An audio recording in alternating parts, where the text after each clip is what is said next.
From Marmo Studio, here's Jim Brodden. Today we're talking to Jacqueline Richardson. Thank you very much for joining us. Thank you for inviting me. And she's a federally licensed enrolled agent, tax planning, business consulting, tax debt resolution. Yeah. Today I'd like to talk a little bit about what your business does. We'll spend about 10 minutes or so, and maybe a little bit of background about you and how you happen to get into this business. Okay. First of all, tell me just a little bit about what Jacqueline Richardson, EA, does. Okay. The EA stands for Enrolled Agent, federally licensed by the U.S. Treasury Department to help taxpayers who owe the IRS debt.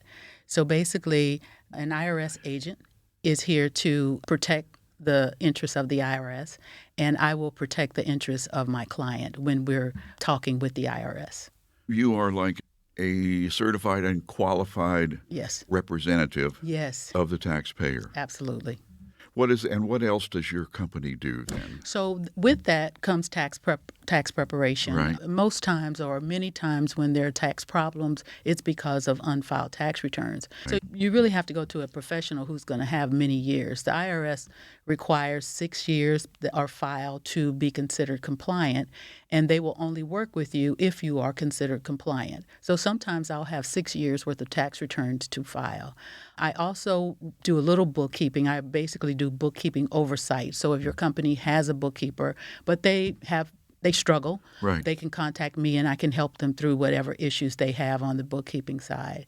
And then lastly, I think I'm also certified to certify documentation for I-10s. So if there is a foreign national here yeah. who does not have a Social Security number, but they need to file taxes, they'll need to apply for an I-10 number so that they can file their taxes.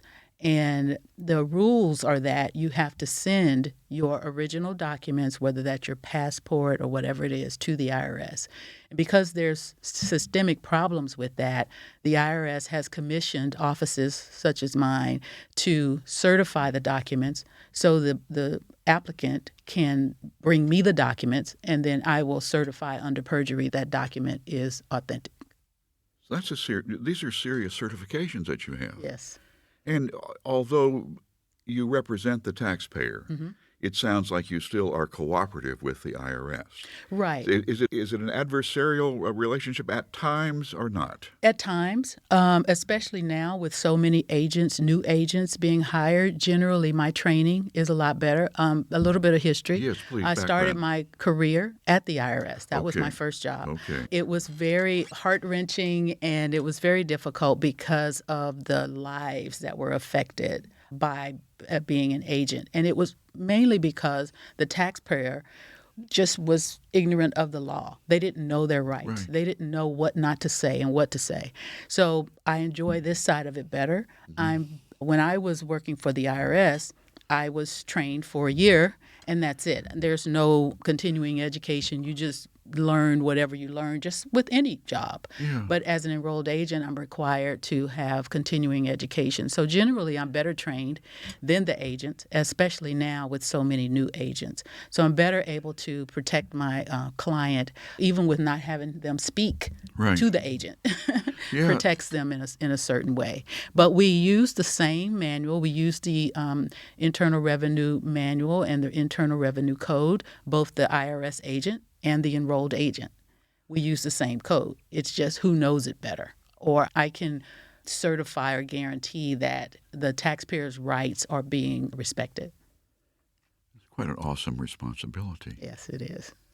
IRS, so let's get a little bit of your background, please. And I know, so you said you worked for the IRS. I was recruited from university by the IRS as a revenue agent. Right. I actually did field visits. I would go out and audit small businesses. Yeah.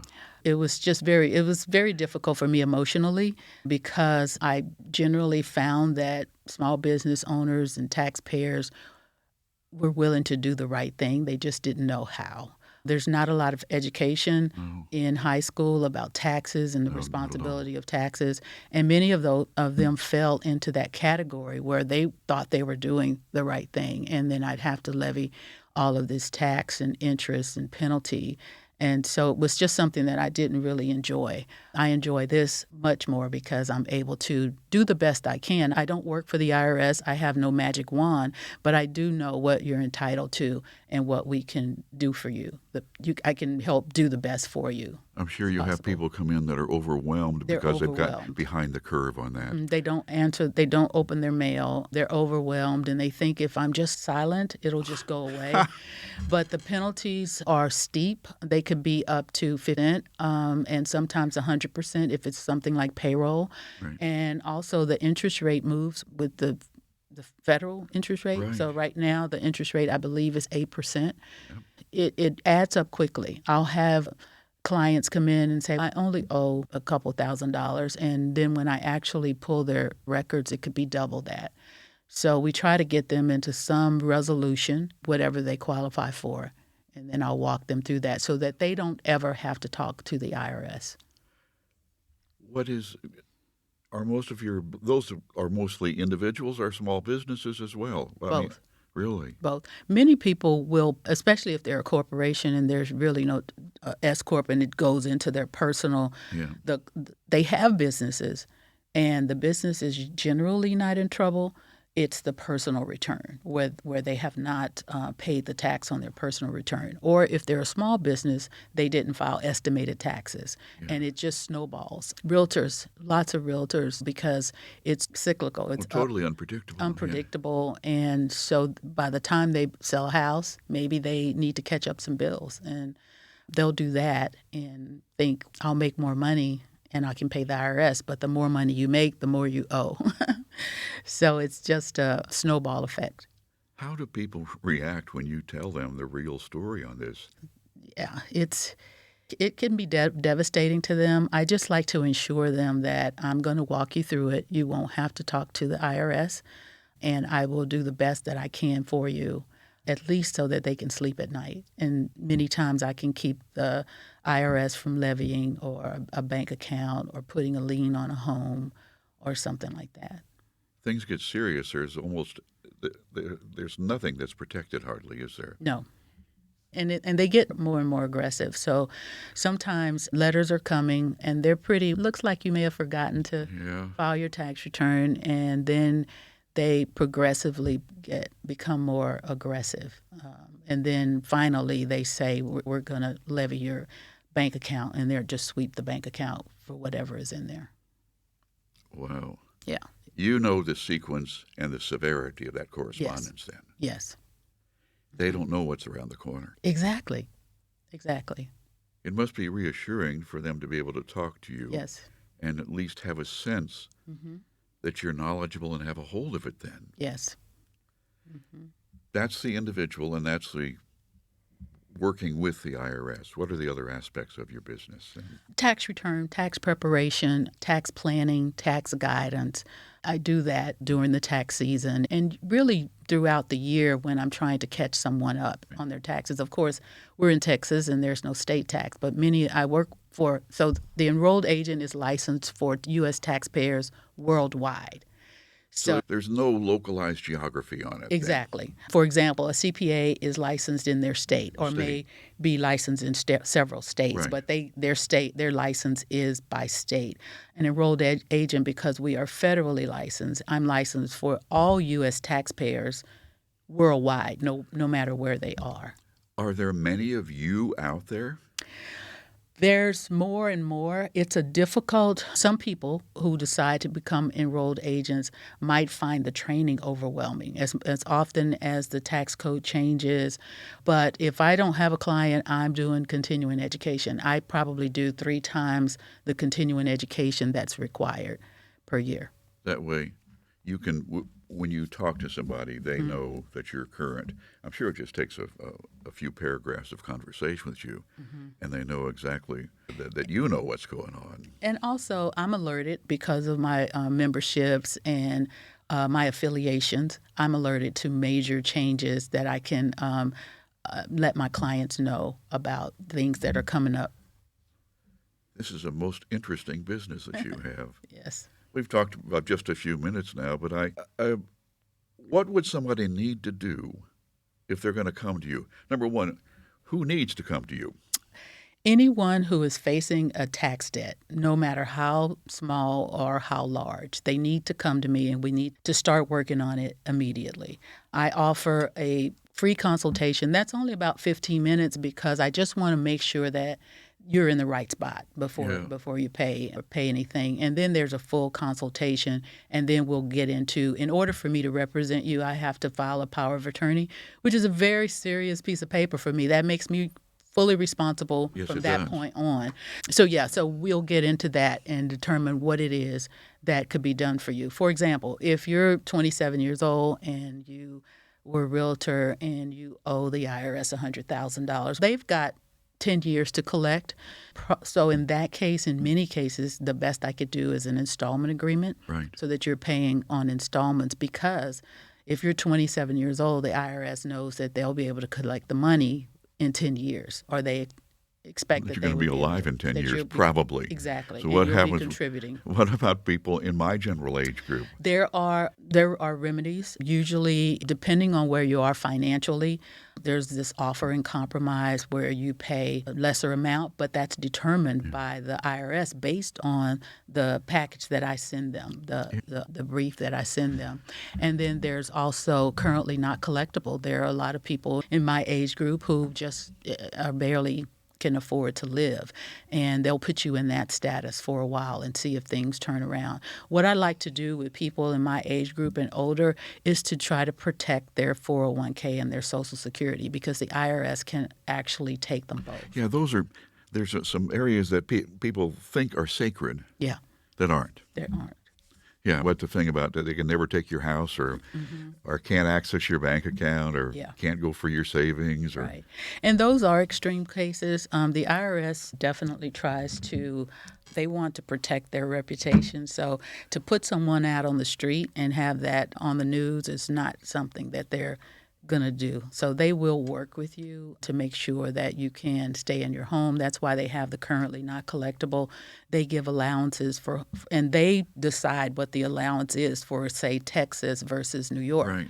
And they'll give you an allowance for your home and a vehicle and utilities. So they have a list of everything that is allowed. So it's not, I think they just added internet. Internet was not there before, cable TV or something like that. Now that it's considered a utility virtually. Exactly. It's constantly under review and changing, but after you meet that requirement, whatever is left, that's what they want you to pay. Do they have algorithms that tell them how likely they are to be able to collect? How does that work? Or is that a judgmental thing? It's a judgmental thing. That's why the Treasury Department created the enrolled agent many years ago, but it's becoming more popular because more people owe. But the algorithms are in selecting you for audit. There are algorithms, but when we're actually in a negotiation, it's just how well I can present the case and how easy the agent is to understand. So it's very subjective. Since you have that experience, though, on the other side, yes. You have a sense of what will fly and what won't. Absolutely. And I can't get rid of it. I mean, it was many years ago. No, I know. But that was my first professional job. So the training was, as I said, it was for a year. So it was really ingrained in me. I think that is a benefit that I have, is that I've been on the other side and I know what they think. Even when I work with the bookkeeping, I know what I call low-hanging fruit, meals and entertainment. Flags, the red flags. Yes. And so I make sure that the clients that I do bookkeeping for are aware. So many people try to hide intentionally, or maybe just, I don't know, I think it's all intentional, but meals and entertainment, and because it's not difficult to understand what business meals are, but there's a lot of people who just every day they go out to eat and they put it in meals and entertainment, and it's what I call low-hanging fruit, because that's one of the first things that they're going to look at. And when you don't keep good records, which is where most of this stems from, is not keeping good records, it opens up your entire tax return for review. Let's say that you forgot a W-2. When they're just looking at that, they're just looking at your income, and then they look at your books, and then they see this meals and entertainment, or just meals. I think entertainment is no longer deductible, but it changes so much. It opens your tax return up for a more detailed review. Absolutely. Question, you don't even have to answer this if you don't want to. Yeah. When you work with an IRS agent, are they intimidated by your knowledge? Um, Don't have to answer.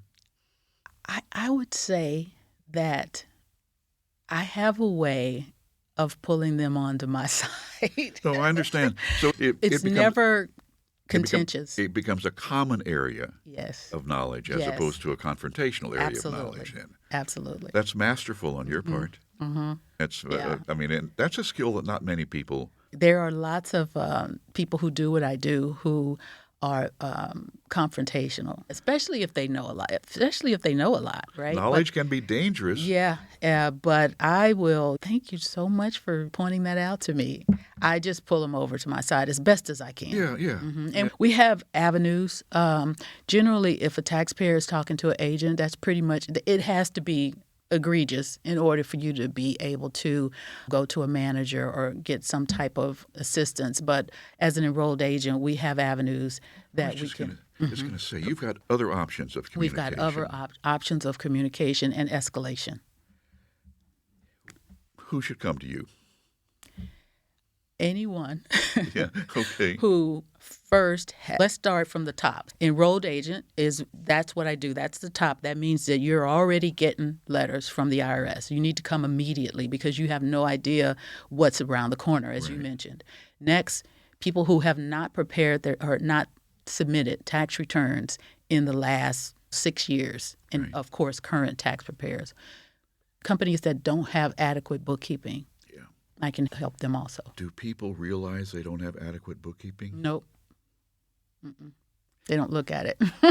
That's right. I'm sure so-and-so has been doing it all this time, and she's been with them since they started, and there you go. Here's the catch-22. The bookkeeper is not required to have any type of certification. There's no certification for a bookkeeper. Yes. So that means there's no continuing education. Right. So the bookkeeper is relying on the business owner to tell them what's wrong and where they want it to fix, how they want it fixed. Yeah. The business owner thinks the bookkeeper knows what's going on, so they're not looking at it that closely. Then they take these records that are prepared by someone that may or may not have the skill to do it to the tax preparer. The tax preparer by law is not required to audit the records. We have to ask if you've got $10 million in meals and entertainment, I've got to ask and document that. But I'm not required to audit the records that you give me to prepare your return. But then you have to sign it under penalties of perjury. Wow. So you're the only one that's on the hook for this thing. The bookkeeper's not. Yeah. I'm not, as long as I documented your answers. You are. So you've got this, it sounds like on some companies you have this exchange of ignorance Yes. between Yes. with an assumption of knowledge. Exactly. Because no one's responsible but you. How can someone reach you? What's the best way? The best way is to go to my website and click book an appointment. I have several types of appointments, whether it's tax preparation or the free consultation, so that we can just talk about if there's anything I can do for you. That is the best way. But my phone number is 713-635-9630. And my email address is Jacqueline, Jacqueline, @societyofwealth.com. And we'll put all that on the header of this podcast as well, because a lot of people are walking. You may be walking as you listen to this, so don't try to remember it necessarily. Just look at the title page of the podcast. Wow. We've been talking to Jacqueline Richardson. What a delightful conversation this has been. I hope we can continue more in the future. I would love to. There's a lot that I'd like to share. A lot more ground to cover. Thanks again for joining us.